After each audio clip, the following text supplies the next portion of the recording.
നമസ്കാരം, ഉണ്ണി ശിവപാലാണ്. എന്നെ സംബന്ധിച്ചിടത്തോളം ഈ 30ാമത്തെ IFK എന്ന് പറഞ്ഞാൽ ഒരു ധമാക്കിയാണ്. വേറൊന്നുമല്ല, ഒന്ന് നമ്മുടെ അമ്മയുടെ ജനറൽ സെക്രട്ടറിയായ കുക്കു പരമേശ്വരനാണ് ഇവിടെ വൈസ് ചെയർമാൻ. ഇപ്പൊ ഞാൻ നിൽക്കുന്നത് പ്രൊഡ്യൂസേഴ്സിന്റെയും ചേംബറിന്റെയും ഹാളിലാണ്.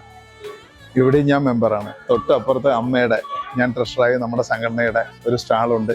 അവിടെ ഞങ്ങൾ ഓട്ടിസം ബാധിച്ച ഒരു കുട്ടികൾക്കുള്ള ഒരു ഗുണത്തിന് വേണ്ടിയിട്ട് നമ്മൾ ചേർന്നുകൊണ്ട് അവിടെ ഒരു സ്റ്റോൾ ഇട്ടിട്ടുണ്ട്. ഇതിനെക്കാട്ടി ഏറ്റവും സന്തോഷകരമായി, ഇതുപോലെ തന്നെ സന്തോഷമുള്ളൊരു കാര്യം എന്ന് പറഞ്ഞാൽ സിനിമ തന്നെയാണല്ലോ നമ്മുടെ എല്ലാം പാഷൻ. അപ്പൊ ഈ അൾട്ടിമേറ്റ് സിനിമയുടെ ഒരു കേരളത്തിൽ ഈ 30 വർഷം ഇങ്ങനെ ഭംഗിയായിട്ട് ജനകീയ ഒരു കൂട്ടായ്മയോടുകൂടെ കൊണ്ടാടുക എന്ന ചെറിയ കാര്യമല്ല. അപ്പോൾ ഇവിടെ വരിക ഒരു പലതരം മൂഡുകളാണ് ഇവിടെ. ഒന്ന്, ഇതൊരു ഫെസ്റ്റിവലായി കണ്ട് നടന്നു പോകുന്ന ആൾക്കാർ, ഒന്ന് സിനിമ മാത്രമായി കണ്ടു നടക്കുന്നത്, അതിനിടയിൽ നമ്മളെ പോലെയുള്ള സിനിമയും കാണും, ഈ ആഘോഷത്തിന്റെ ഭാഗമാവുക. ഇതൊരു ഗോൾഡൻ ഓപ്പർച്യൂണിറ്റിയാണ്.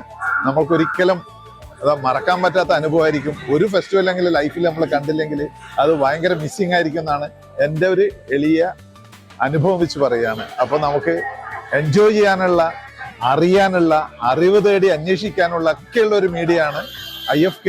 ഇതുപോലെ സംഘടിപ്പിച്ചത് വലിയൊരു കാര്യമായിട്ട് കാണുന്നു. അപ്പോൾ ഓൾ ദ ബെസ്റ്റ്. നമ്മുടെ IFKക്ക് 30ാമത്തെ വർഷം എന്ന് പറയുന്നത് 30 വയസ്സ് പോലെ തന്നെ കൊണ്ടാടുകയാണ്.